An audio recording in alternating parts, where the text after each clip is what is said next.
So when you are inking your polymer plates, the ink just sits on the surface of the plate. There's very little to no absorption, and that's why it's so important that you have such a thin layer of ink on your brayer. And when I'm placing my brayer on the plates to ink it, I'm just very carefully setting it down and trying to let the brayer kind of pull itself forward in that sticky ink. You don't need any kind of like pressure. You're not rubbing it on. It's literally just sticking to the surface there. And you want to try and be as careful as possible about inking only the relieved surface of the plate. You will make some mistakes like I did there and get some in the margins, but the smaller amounts of that you can do, the least amount of mistakes you can make, the easier it will be for you. So you're gonna have to, in between inking up areas, you'll have to recharge your brayer by getting some more ink off your palette. So when my brayer disappears, that's what I'm doing, is I'm going back to my ink palette and just grabbing some more ink from the well, spreading it out on my brayer, and then coming back to my plate.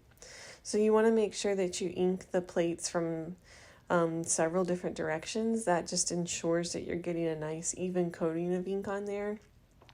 And anywhere that you have like surfaces that are wider, like those circles or that pointing finger that have like a flat surface, you want to pay special attention to those so that you can get a good layer of ink on there. And you can kind of pick your plate up and check it in the light to see, making sure that whole surface is inked up.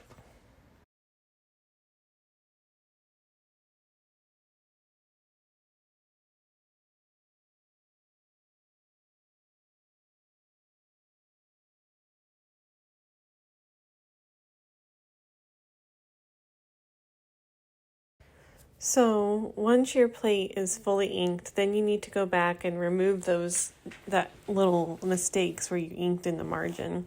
Sometimes if there's a wide area between of open plate, like where there's no imagery, if there's ink in those margins, the paper can kind of dip down and pull that up. So you want to make sure that anywhere that you ink that's not the plate, you just kind of wipe that off with a dry, clean rag. And you can see I put my gloves on here because it's really hard to keep your hands clean when you're doing this. So you want to spend a little bit of time just kind of cleaning up that plate.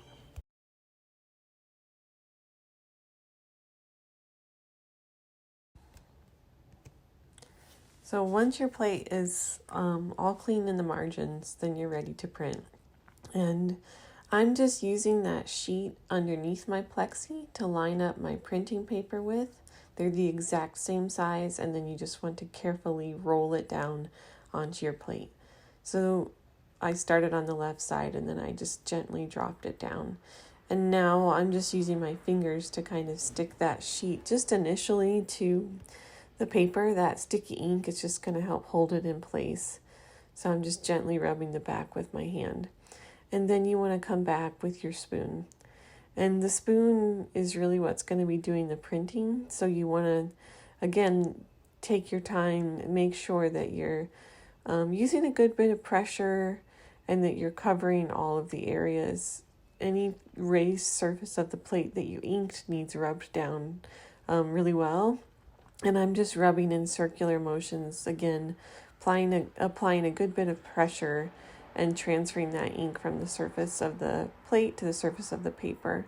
And you can stop intermittently and lift one edge carefully and just make sure that it's transferring.